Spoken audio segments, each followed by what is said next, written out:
In the winter of 1858, the industrial heart of Birmingham, Alabama, witnessed something that would haunt the city's foundries for generations.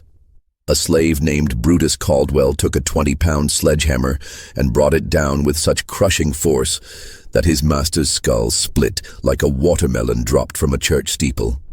The sound echoed through the Sloss ironworks like a bell tolling for the dead, a wet, sickening crack that 17 witnesses would hear in their nightmares for the rest of their lives.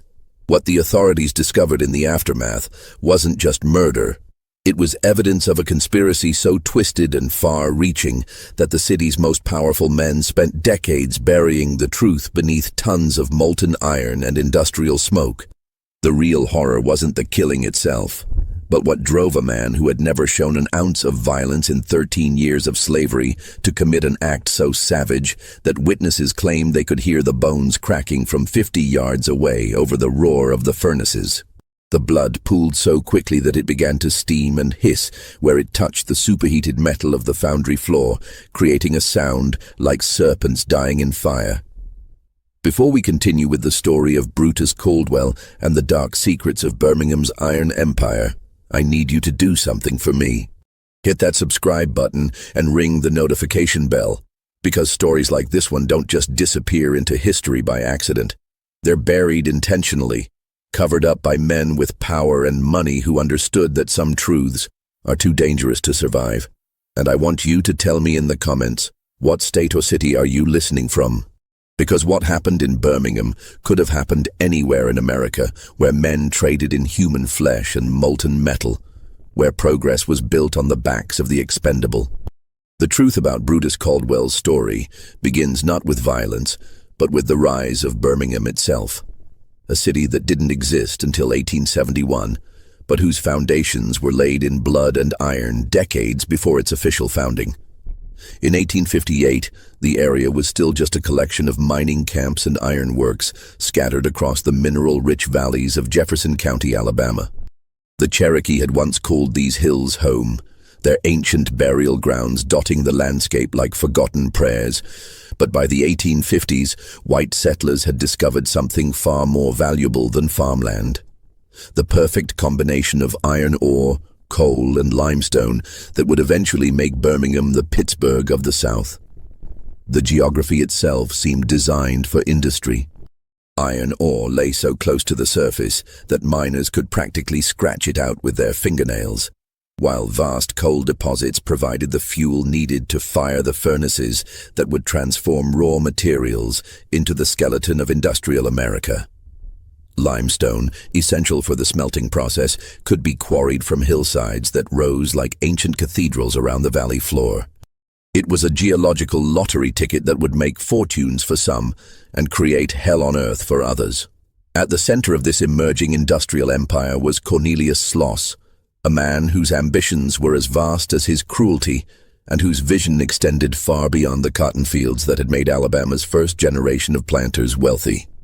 Standing barely 5 feet 6 inches tall, with prematurely gray hair and eyes the color of winter ice, Sloss possessed the kind of restless intelligence that saw opportunity where others saw only problems.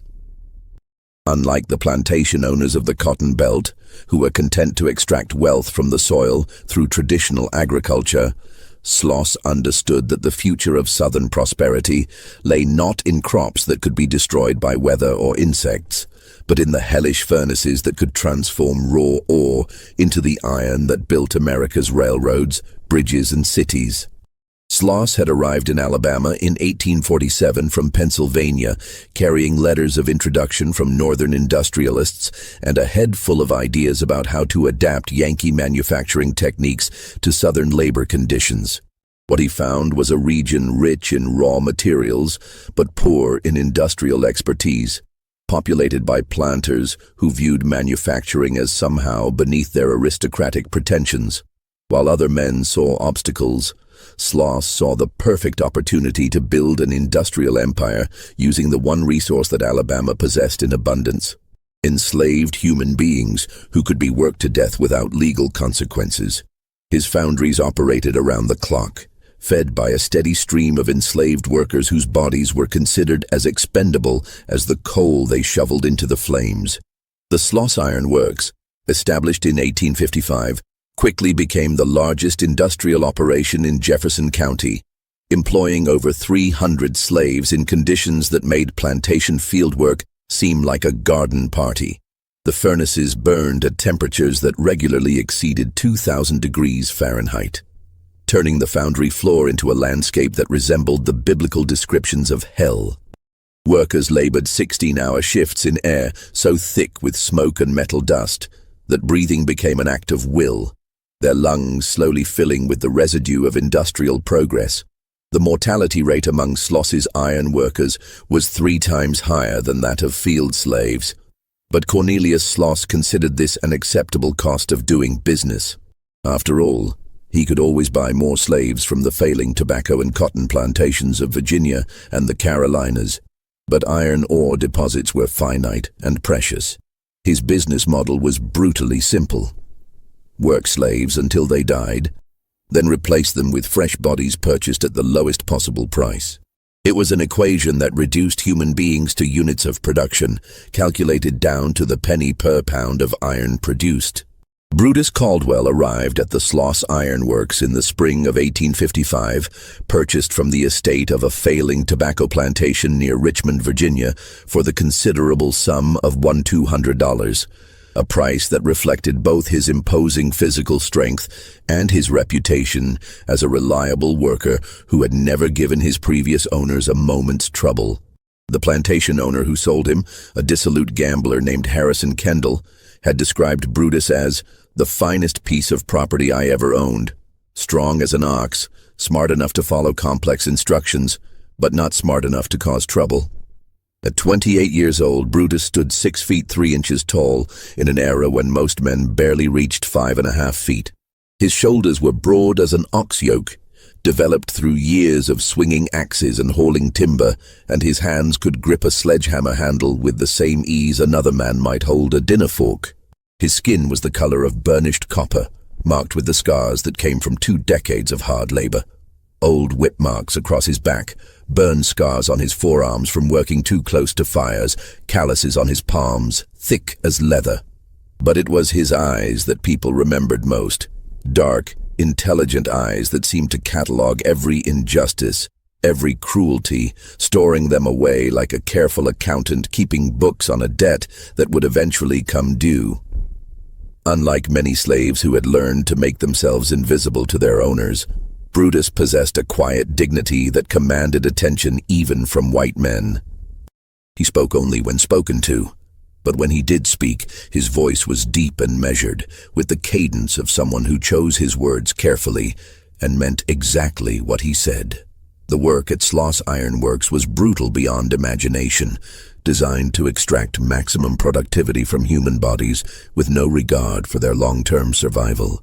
Slaves worked 16-hour shifts in temperatures that regularly exceeded 120 degrees, feeding coal into furnaces that glowed like gateways to hell, hauling iron ore in wheelbarrows that weighed more than most men could lift, and operating machinery that could crush a human body in seconds if a worker's attention wavered for even a moment. Brutus was assigned to the sledge gang, the men responsible for breaking up large chunks of iron ore with 20-pound hammers before it could be fed into the furnaces. It was back-breaking work that destroyed most men within 5 years, leaving them crippled with ruined spines and lungs full of iron dust that turned their spit black and made every breath a struggle. The hammers themselves were works of brutal efficiency, their heads forged from the finest steel and balanced to deliver maximum force with each swing. A strong man could break ore for perhaps 6 hours before exhaustion made him useless. An exceptional man might last 8 hours.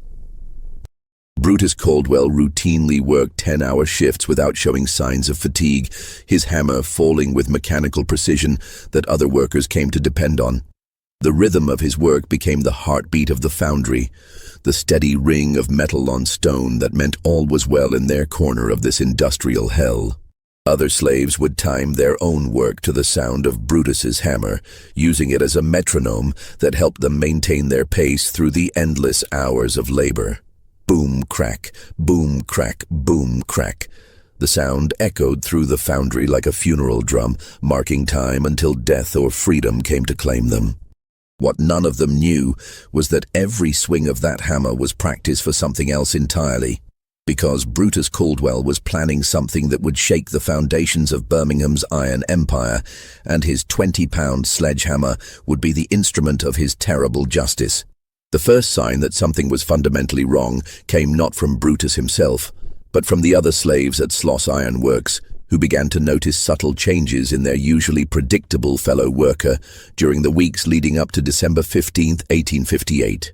Brutus, who had never been known to speak unless spoken to, and who had maintained the same daily routines for over 3 years, started displaying behaviors that set off alarm bells among men whose survival depended on reading the moods and intentions of everyone around them.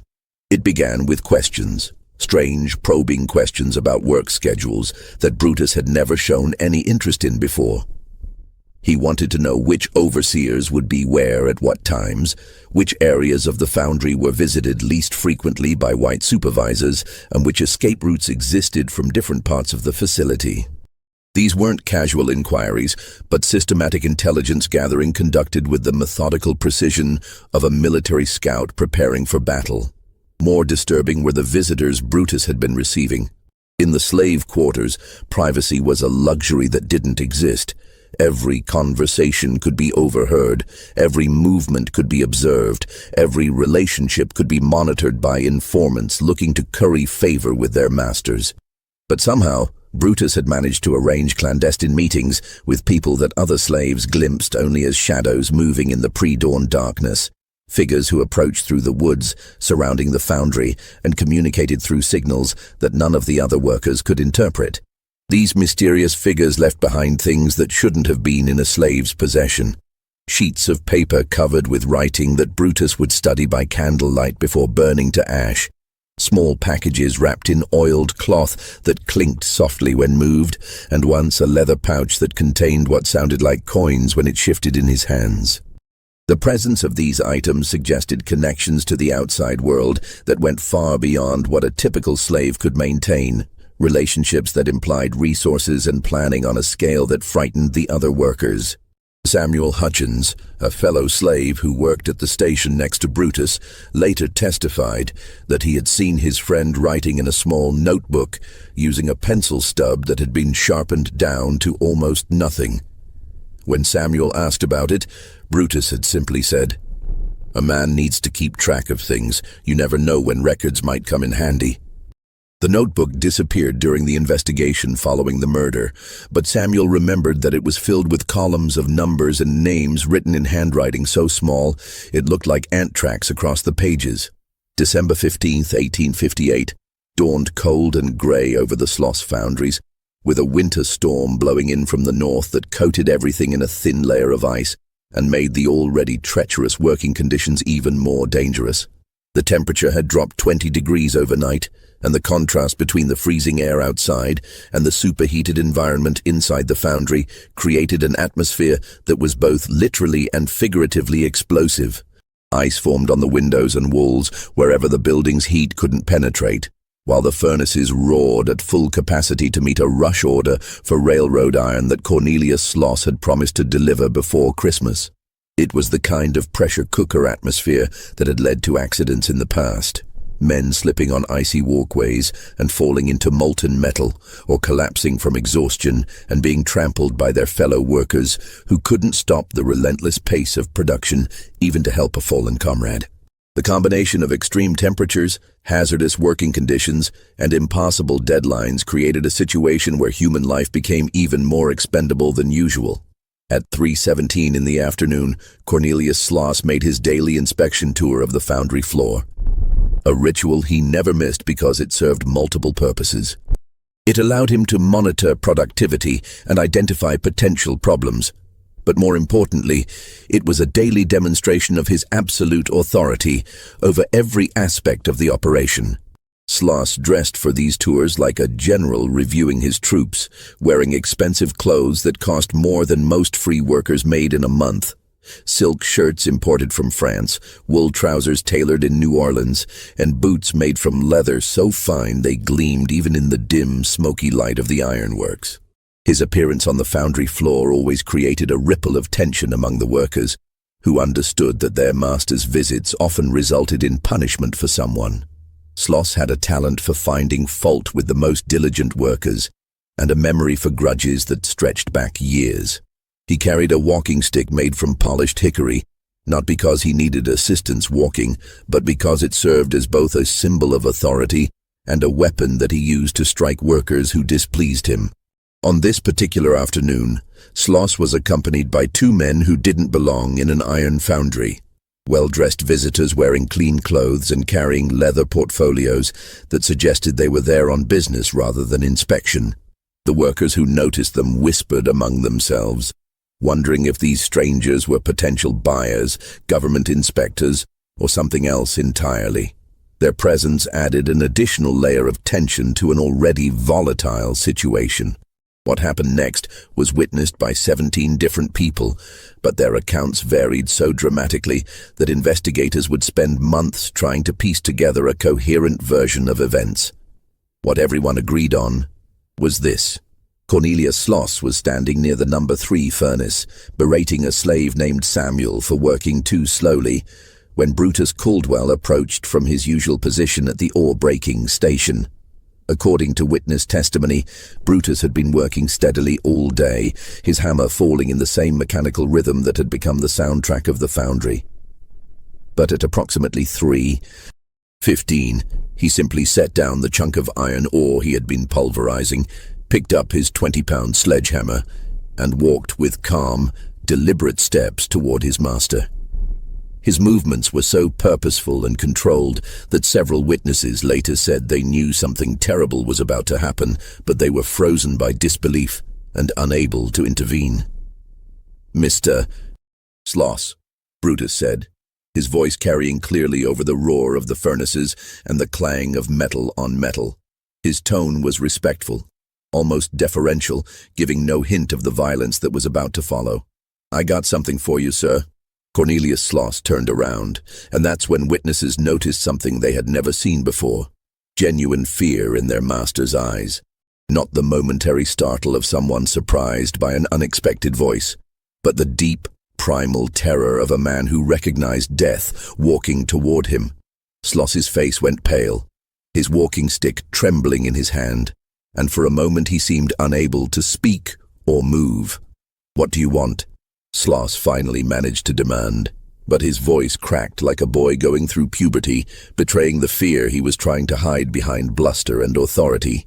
Brutus raised the sledgehammer above his head with both hands, the 20 pounds of forged steel catching the red glow of the furnace flames.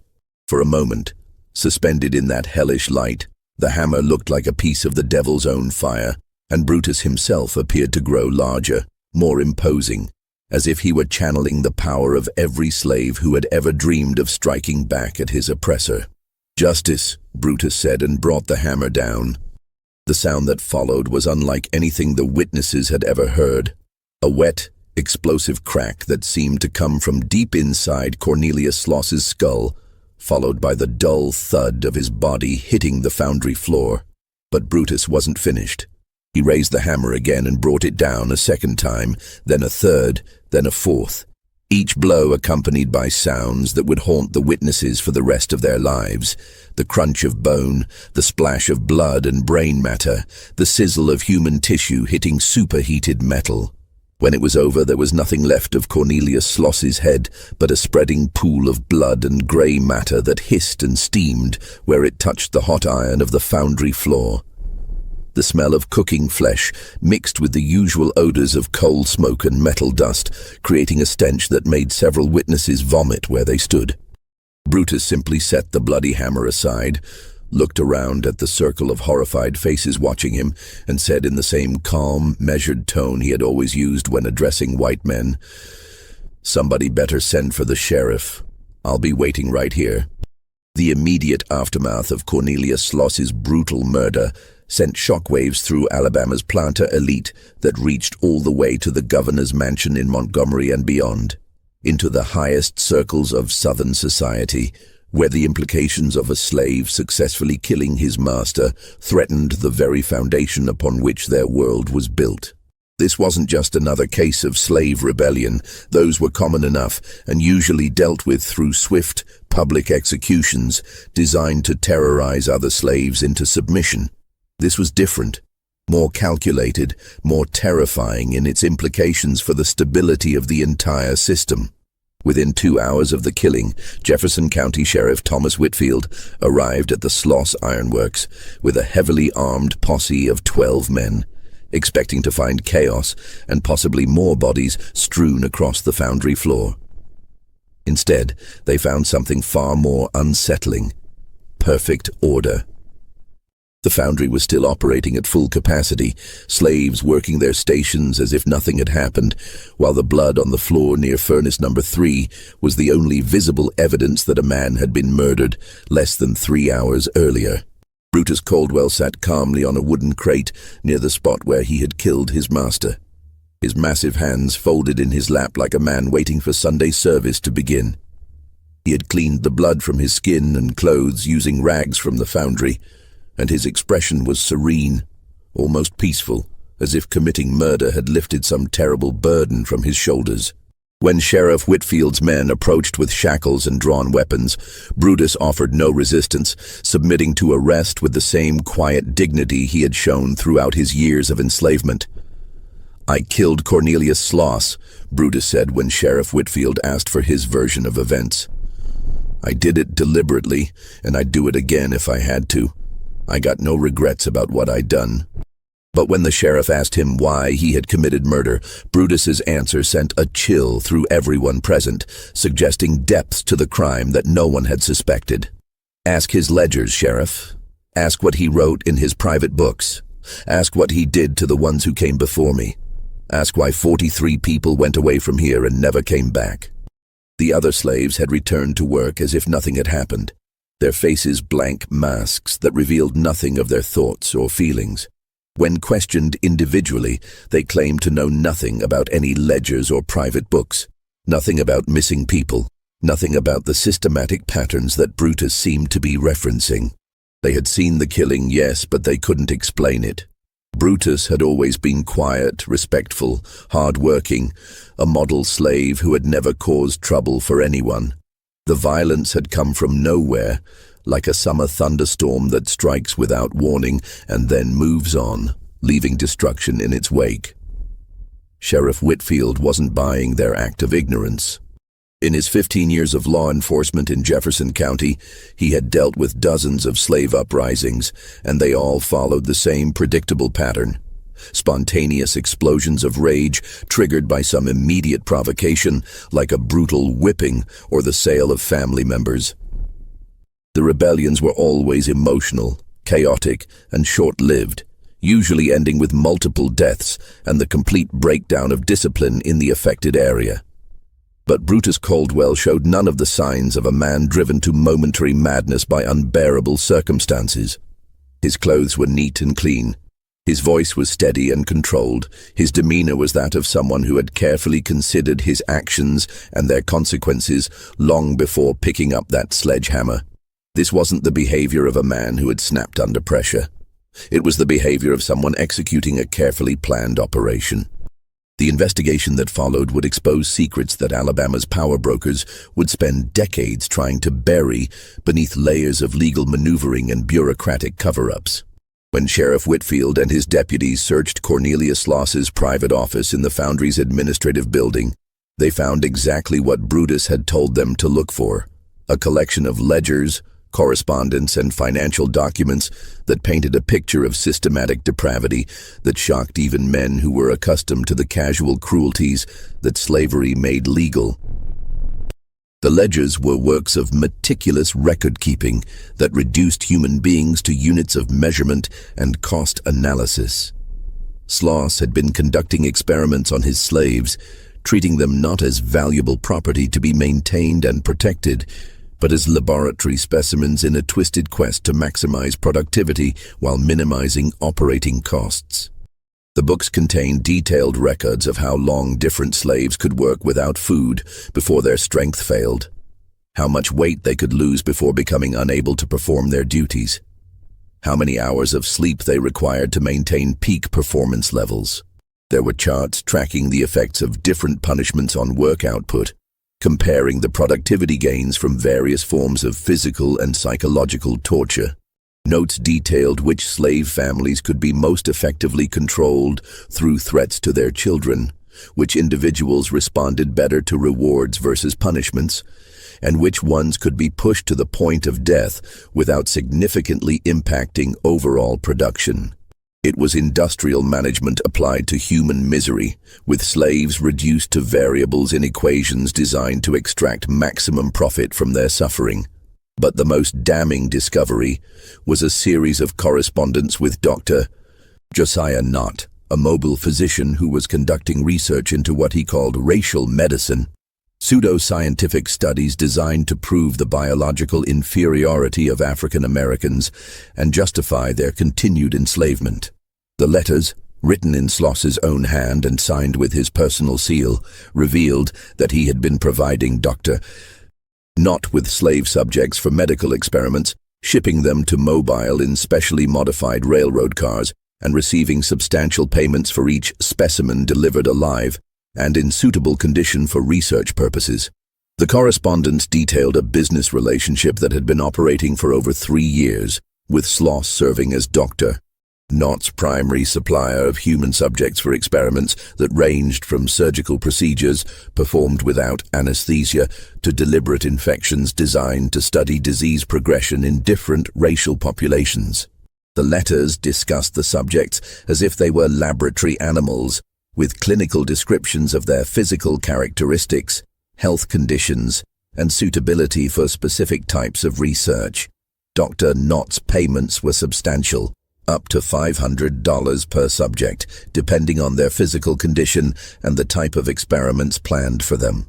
The letters made clear that the subjects were never expected to return, with Dr. Knott describing his research as terminal studies that would advance medical knowledge at the expense of individual lives that he considered scientifically valuable, but personally worthless. Sheriff Whitfield realized he was looking at evidence of systematic murder disguised as scientific research, but he also understood the political implications of what he had discovered. Dr. Josiah Knott was no backwoods quack operating in secrecy. He was a respected member of the medical community, a man whose theories on racial superiority were cited by politicians and judges throughout the South as justification for slavery itself.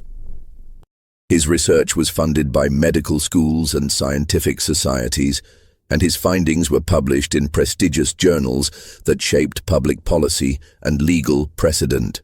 Exposing the experimental program wouldn't just destroy careers and reputations, it would undermine the scientific foundation that the entire Southern system depended on for moral and intellectual justification.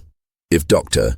Knott's methods were exposed as torture and murder, then his conclusions about racial differences would be called into question, potentially undermining the legal and philosophical arguments that supported slavery itself.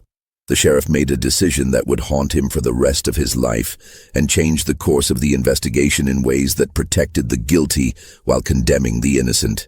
He confiscated all of Sloss's ledgers and correspondence, told his deputies that they had found nothing of importance in the office search, and ordered that all evidence of the experimental program be destroyed. The official report stated that Cornelius Sloss had been killed by a slave named Brutus Caldwell for reasons unknown, possibly related to a workplace dispute or personal grudge. But Sheriff Whitfield wasn't entirely corrupt. He was a man torn between his duty to uphold justice and his understanding of the political realities that governed his world. He kept copies of the most damaging documents, storing them in a tin box that he buried beneath the floorboards of his own home. He told himself he was preserving evidence for some future reckoning when the truth could be told without destroying the social order. But the deeper truth was simpler and more human. He couldn't bring himself to destroy the only proof that 43 innocent people had lived, suffered, and died in agony for the advancement of science and the profit of evil men. The trial of Brutus Caldwell began on January 18, 1859, in the Jefferson County Courthouse, a modest brick building with white columns that had been designed to project an image of classical justice, but would soon prove inadequate to contain the explosive secrets it was asked to judge. Under Alabama law, the outcome was never seriously in question. A slave who murdered his master would hang regardless of circumstances, motivation, or provocation. The legal proceedings were typically brief formalities that served more as public theater than actual trials, designed to demonstrate the state's commitment to protecting white lives while maintaining the fiction that slaves received due process under the law. But what should have been a simple proceeding that concluded within a day or two quickly became something far more complex and dangerous, threatening to expose secrets that some of Alabama's most powerful men had assumed would remain buried forever. The difference was Benjamin Carver, the court-appointed lawyer assigned to represent Brutus, a man whose background and principles made him uniquely unsuited for the role of providing token defense for a doomed slave. Carver was a recent graduate of Harvard Law School who had returned to his native Alabama with ideas about justice and legal ethics that didn't quite fit the Southern mold he had grown up in. The son of a small-town minister, he had been raised to believe in the fundamental dignity of all human beings, a philosophy that had been challenged but not destroyed by his exposure to the harsh realities of slavery during his childhood. His legal education in Boston had exposed him to abolitionist arguments and constitutional principles that were rarely discussed in Alabama courtrooms, giving him a perspective that combined Northern idealism with Southern practicality. At 26 years old, Carver was young enough to still believe that the law could be an instrument of justice rather than simply a tool for maintaining existing power structures. He had returned to Alabama hoping to build a practice that would allow him to support social reform while earning a decent living. But the reality of legal practice in a slave state had proven more morally complex than his Harvard professors had prepared him for. Court-appointed defenders of slaves typically offered perfunctory defenses designed to satisfy legal requirements without actually challenging the prosecution's case or the broader system that made such prosecutions inevitable. They entered pleas for mercy, collected their modest fees from the state, and moved on to more profitable work representing white clients in civil disputes.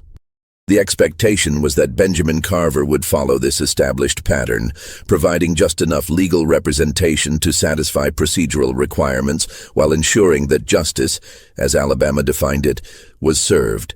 But Carver saw the case as an opportunity to test the principles he had learned about constitutional law and human rights against the realities of Southern justice. What he discovered during his preparation would transform not only the trial, but his own understanding of the system he had sworn to serve. Unlike other court-appointed lawyers, who typically met their slave clients only minutes before trial began, Carver made multiple visits to the Jefferson County Jail, where Brutus was being held in solitary confinement. He spent hours listening to his client's story, taking detailed notes, and gradually uncovering a narrative that was far more complex and disturbing than the simple murder case he had expected to defend. What Carver learned during these jailhouse conversations challenged everything he thought he knew about slavery, justice, and the rule of law in Alabama. Brutus revealed that he could read and write, skills he had carefully hidden for over a decade because literacy in slaves was illegal and punishable by severe physical punishment. More shocking was the revelation that Brutus had been keeping detailed records of everything he had witnessed at the Sloss Iron Works, maintaining his own parallel accounting system that documented crimes the legal system would never acknowledge. Hidden in the slave quarters, sewn into the lining of a coat that had belonged to his father, Brutus had maintained a journal written in tiny, precise handwriting on scraps of paper scavenged from the foundry office. The journal contained names, dates, and descriptions of horrors that matched and expanded on what Sheriff Whitfield had found in Sloss's private records, but from the perspective of the victims rather than their tormentor. Brutus's records revealed the full scope of the experimental program in devastating detail.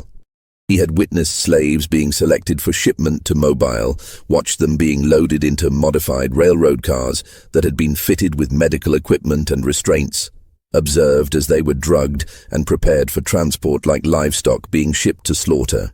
More importantly, he had tracked the pattern of selection over 3 years and realized that his own name had appeared on the list for the next shipment, scheduled for December 20th, 1858, just 5 days after he killed Cornelius Sloss. "I wasn't murdering my master, Mr. Carver," Brutus explained during one of their meetings, his voice carrying the weight of absolute conviction. "I was fighting for my life and the lives of every man, woman, and child in those quarters. Sloss was feeding us to that doctor one by one, like a farmer feeding chickens to a fox, and nobody was going to stop him but me. I knew if I let him ship me off to Mobile, there wouldn't be anybody left who understood what was happening or who could warn the others." Benjamin Carver found himself in possession of evidence that could potentially revolutionize the legal treatment of slavery and establish precedents for slave self-defense that might protect thousands of other people throughout the South. But he also understood that using such evidence could destroy his career, get him killed, and potentially make conditions worse for slaves throughout Alabama by triggering a violent backlash from the white community. The men implicated in Brutus's journal included some of the most powerful figures in Alabama politics and society, not just Dr.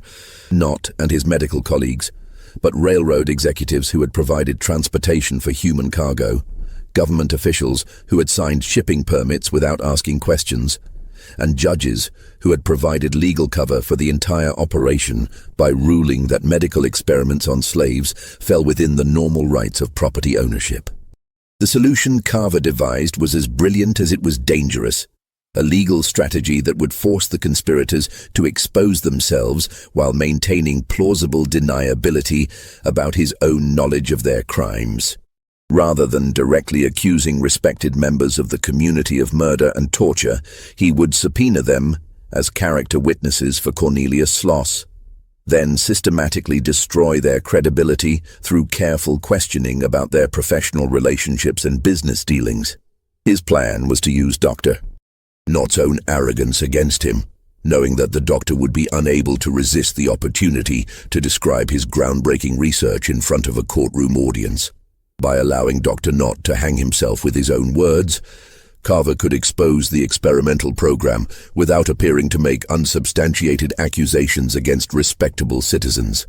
The strategy began working better than Benjamin Carver had dared to hope when Dr. Josiah Knott took the witness stand on January 23, 1859, expecting to provide routine testimony about Cornelius Sloss's character and reputation. Dr.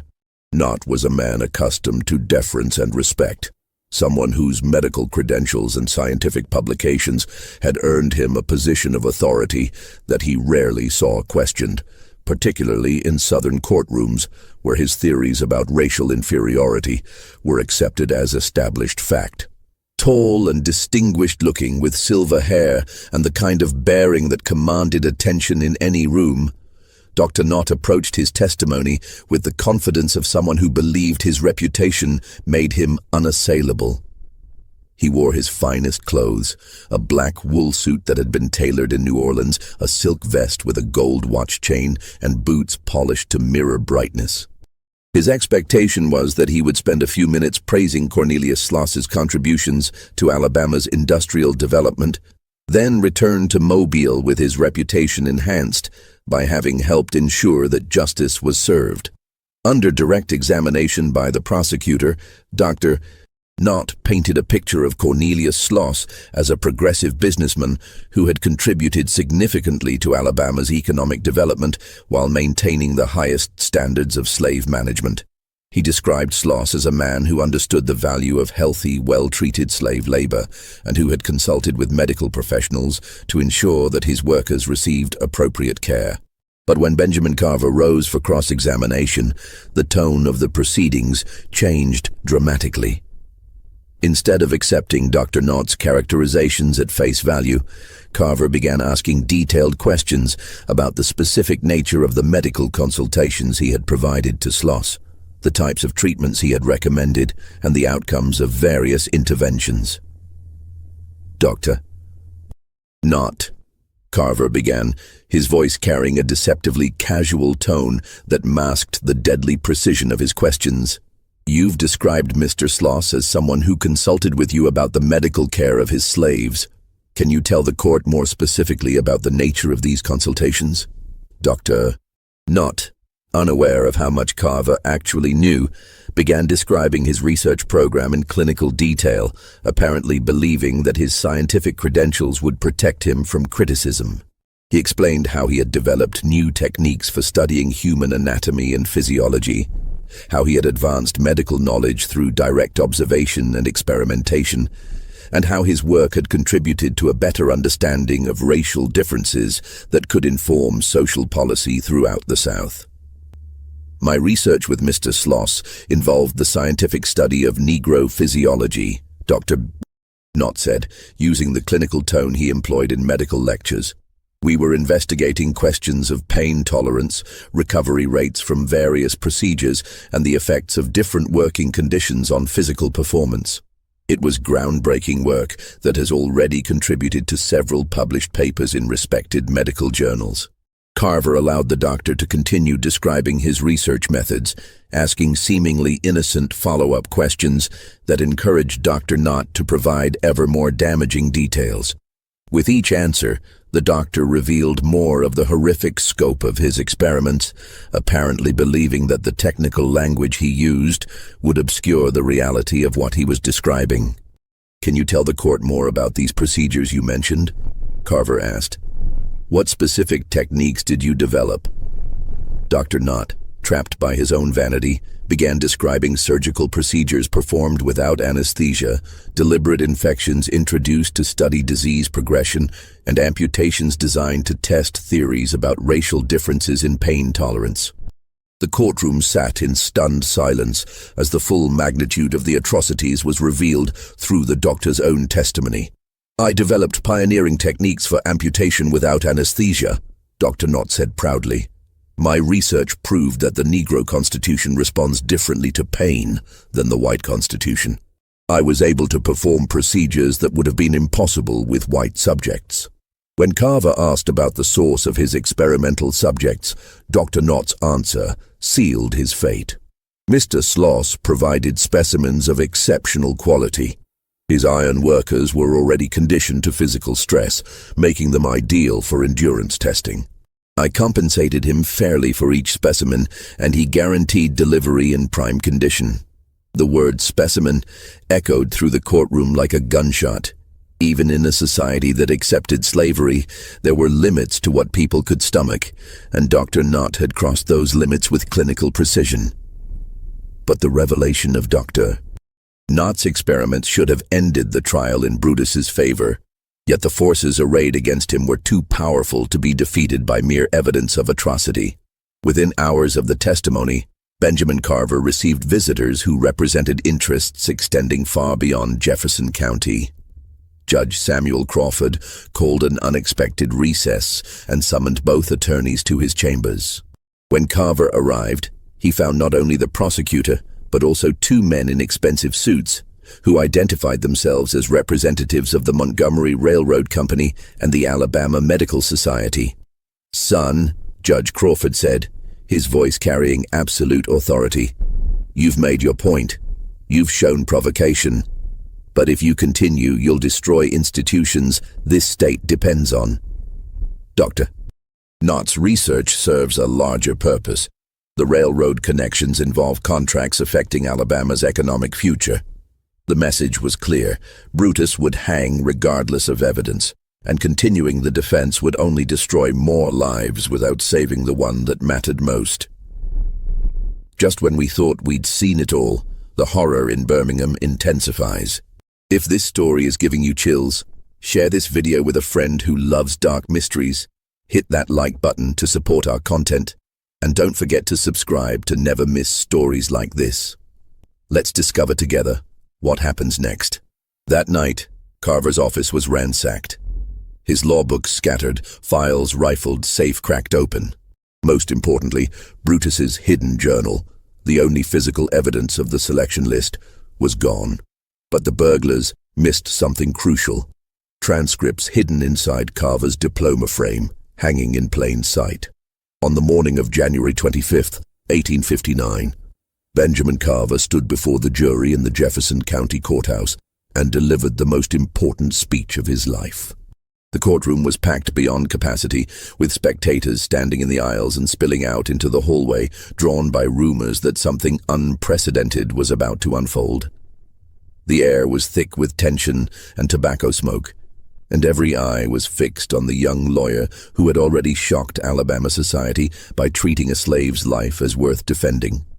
But instead of the careful legal argument his colleagues expected, Carver began with a simple question that would expose the rotting heart of Alabama's power structure and force every person in that room to confront their own complicity in systematic evil.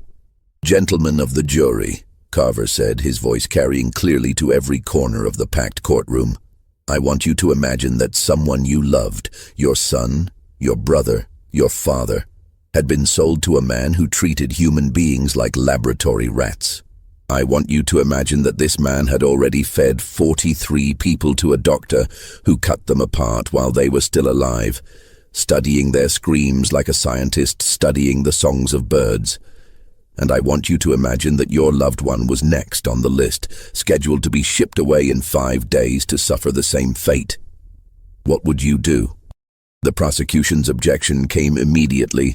Judge Crawford sustained it with obvious irritation, but the question hung in the air like smoke from a fire that couldn't be extinguished. Carver had violated every rule of legal decorum and courtroom procedure, but he had also forced the jury to confront the fundamental question at the heart of the case. When does murder become self-defense? And when does a human being have the right to fight for his own survival against systematic torture? What followed was the most systematic destruction of a conspiracy that a Southern courtroom had ever witnessed. Despite the theft of Brutus's journal and the obvious pressure from powerful interests to end the trial quickly, Carver had managed to preserve enough evidence to present a devastating case that would strip away the veneer of respectability from some of Alabama's most prominent citizens. He called witness after witness: railroad workers who had loaded the modified cars and wondered why they were fitted with medical restraints, government clerks who had processed shipping permits for medical specimens without asking too many questions about what those specimens actually were, even former employees of Dr. Not who had quit their positions in horror at what they had been asked to assist with.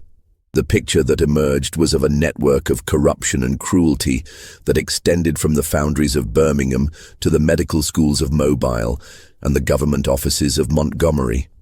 Cornelius Sloss hadn't been acting as a lone monster. He had been part of a systematic program designed to provide human subjects for experimental research, all under the legal cover of slave ownership and the moral justification of scientific progress. Each witness added another piece to the horrific puzzle, and with each revelation, the spectators in the courtroom grew more restless and disturbed. Men who had come expecting to watch a simple murder trial found themselves confronting evidence of atrocities that challenged their fundamental assumptions about their society and their own moral complicity in its crimes. The most dramatic moment came when Carver recalled Dr. Knott to the witness stand for additional questioning. The doctor, visibly shaken by the testimony he had heard from other witnesses, tried to maintain his composure but was clearly rattled by the systematic dismantling of his reputation and the exposure of his experimental program. "Dr. Knott," Carver said, his voice now carrying the authority of a prosecutor rather than a defense attorney. "You've heard the testimony of your former assistants about the procedures you performed. Do you deny that you amputated limbs from living subjects without anesthesia?" "I was conducting legitimate medical research," Dr. Knott replied, but his voice had lost the confident tone he had displayed earlier in the trial. "The procedures were necessary to advance our understanding of..." Do you deny that you deliberately infected children with diseases to study their progression? The research protocols were approved by. Do you deny that you performed surgical procedures on pregnant women to observe the effects on their unborn children? Each question hit like a physical blow, and with each evasive answer, Dr. Knott revealed more of the horrific scope of his experiments. The courtroom sat in stunned silence as the full magnitude of the atrocities was laid bare, described in clinical detail by the man who had perpetrated them. But the most damning testimony came from an unexpected source. Martha Sloss, Cornelius's widow, had been called by the prosecution to speak about her husband's character and his relationship with his slaves. She was expected to paint a picture of a kind master who had been brutally murdered by an ungrateful slave. But under Benjamin Carver's careful cross-examination, she instead revealed the psychological toll that her husband's secret activities had taken on their marriage and his mental health. "Mrs. Sloss," Carver said gently, recognizing that this grieving widow held the key to understanding her husband's state of mind in the weeks before his death. "Can you tell the court about your husband's behavior during the final months of his life?"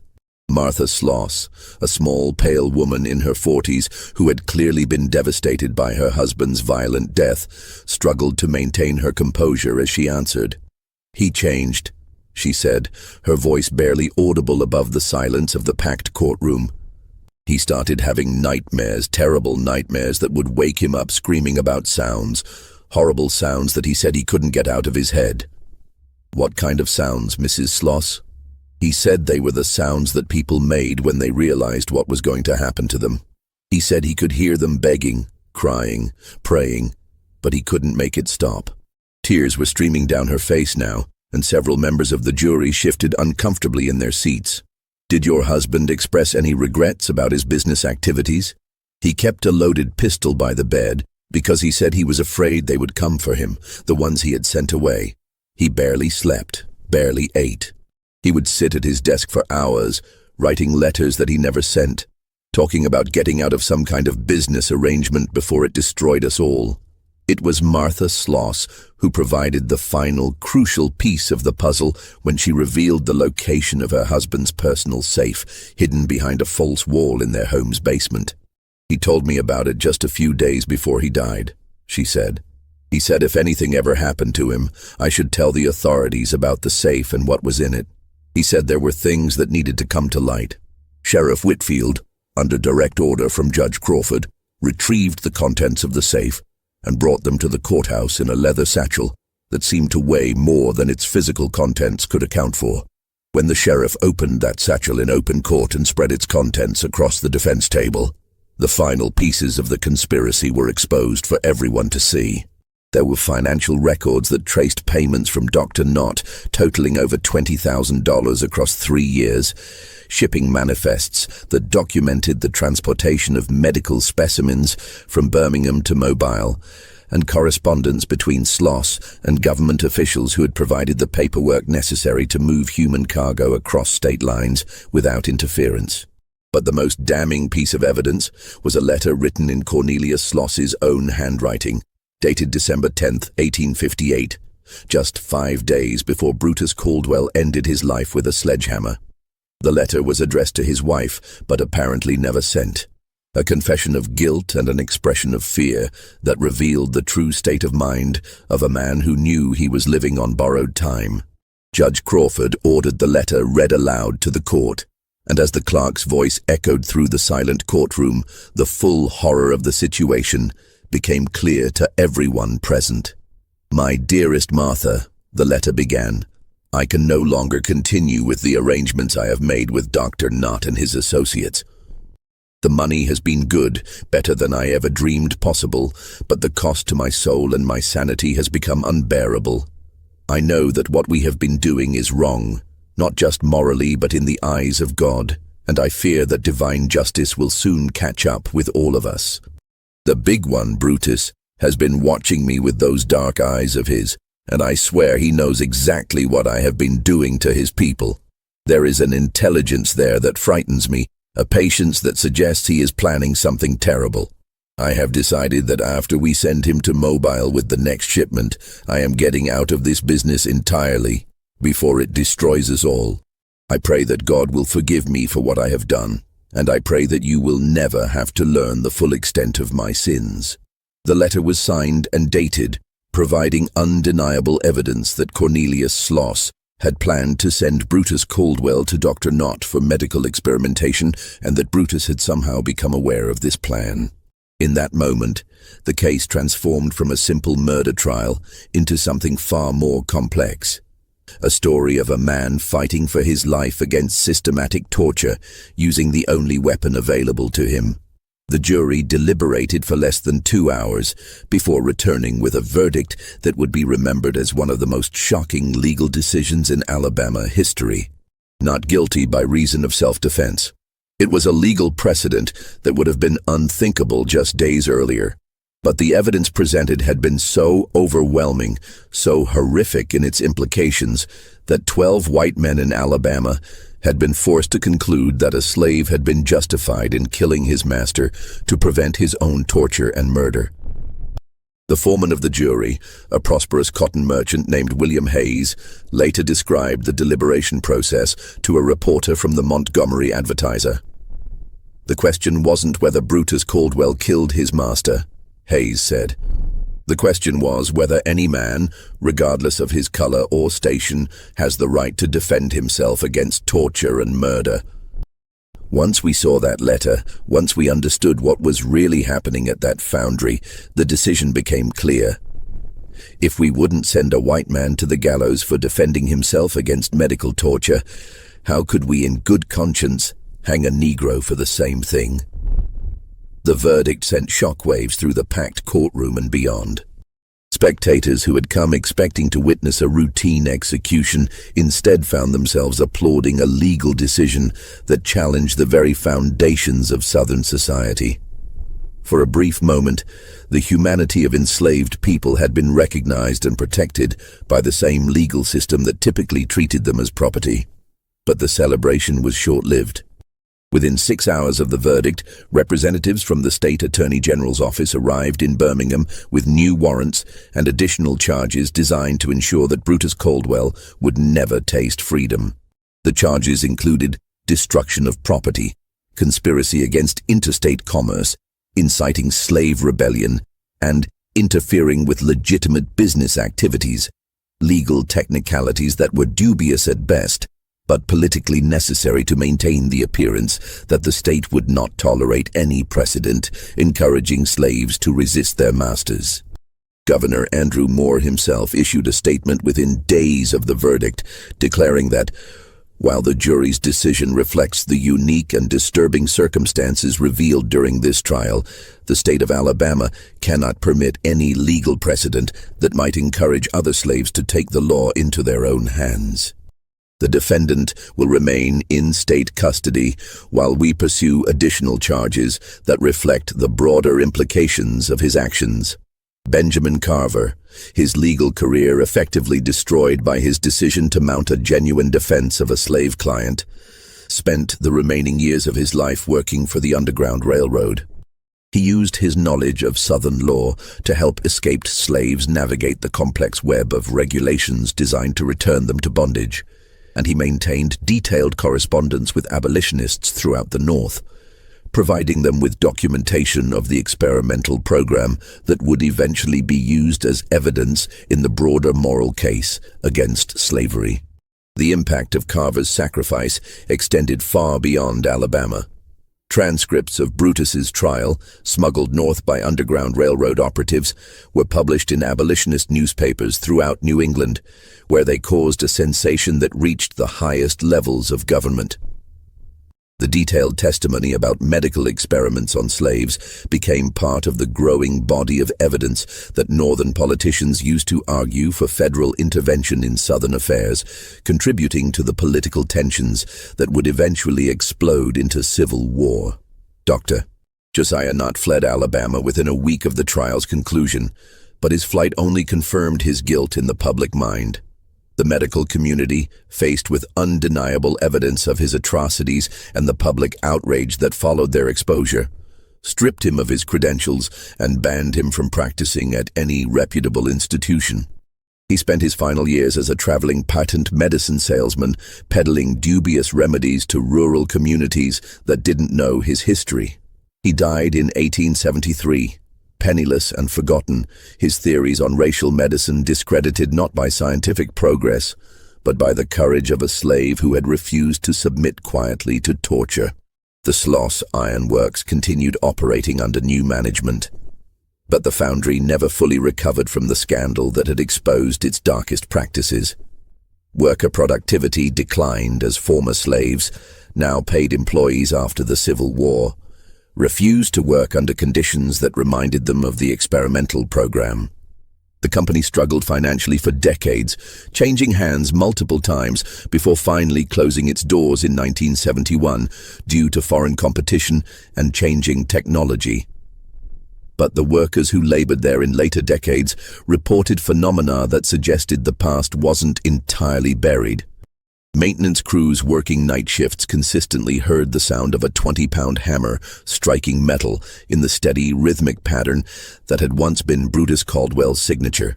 The sound would echo through empty buildings where no one was supposed to be working, continuing for hours at a time. Always coming from a different part of the foundry, always stopping just before searchers could locate its source. These reports persisted for over a century, becoming part of Birmingham's industrial folklore and contributing to the foundry's reputation as a haunted place where the ghosts of slavery's victims continued their eternal labor. Some dismissed the stories as the product of guilty consciences and overactive imaginations, but the reports were too consistent and came from too many reliable sources to be easily explained away. Brutus Caldwell himself lived for another 37 years, spending them all in various Alabama prisons, as the state found new reasons to keep him locked away whenever his current sentence neared expiration. But imprisonment couldn't break his spirit or silence his voice. He became a teacher and leader among his fellow inmates, establishing secret schools where he taught dozens of prisoners to read and write, skills that were still illegal for African Americans in many parts of the post-war South. More importantly, Brutus helped his fellow prisoners document their own experiences with a legal system that continued to treat them as less than human even after slavery's formal abolition. Under his guidance, former slaves and their descendants wrote detailed accounts of their experiences with sharecropping, convict leasing, and other forms of exploitation that replaced the chains of slavery with new forms of bondage. His influence extended beyond prison walls through letters smuggled out by sympathetic guards and visiting ministers.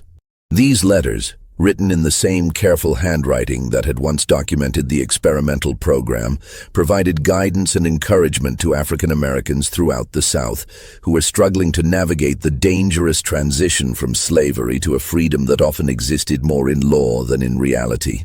When Brutus Caldwell died on November 15, 1896, at the age of 69, his body finally worn out by nearly 4 decades of prison labor, his funeral was attended by hundreds of people whose lives he had touched during his long imprisonment.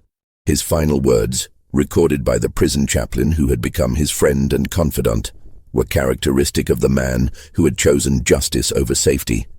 "I did what I had to do, and I'd do it again. The only thing I regret is that I couldn't save the others who went before me." The truth about the experimental program was gradually suppressed through a coordinated effort involving state officials, medical institutions, and railroad companies that had profited from the transportation of human cargo. But the story refused to stay buried, as truth has a way of surfacing, despite the best efforts of those who would prefer it remain hidden. The most important discovery came in 1987. During the renovation of a house that had belonged to Sheriff Thomas Whitfield. Workers found a tin box buried beneath the kitchen floorboards, containing the documents that Whitfield had saved from Cornelius Sloss's office, ledgers, correspondence, and financial records that provided definitive proof of the experimental program and the network of corruption that had protected it. These documents, now housed in the Alabama Department of Archives and History, tell a story that challenges everything we thought we knew about American slavery and the capacity for ordinary people to become complicit in extraordinary evil. This mystery shows us that history's most horrific crimes are often committed not by monsters, but by ordinary people who convince themselves they're serving a greater good. What do you think of this story? Do you believe that Brutus Caldwell was justified in taking the law into his own hands? Could something like this happen again in modern America? Or have we learned enough from our history to prevent it? Leave your comment below. If you enjoyed this tale and want more horror stories like this, subscribe, hit the notification bell, and share with someone who loves mysteries. Because the most terrifying stories are often the ones that could be true. See you in the next video.